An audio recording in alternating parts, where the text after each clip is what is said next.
who will be well looked after here while their wives are in the comparative safety of the country. During a two-day tour of RAF stations, the King held more than one investiture. Group Captain Primrose received the CBE. And Squadron Leader Tuck, the DSO, and the bar to his DFC. He's brought down nearly 30 Huns. The Queen and the Princesses were present on this occasion, and a Lockheed Hudson came in for a close inspection by the heiress to the throne and her sister. They handled the controls, I hear, and had a look through the bomb sights.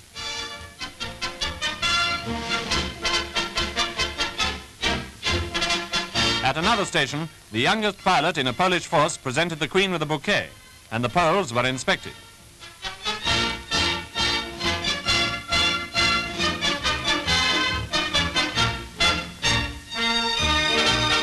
The march past was very smart indeed. Of course, everyone knows how well these Polish squadrons have been doing.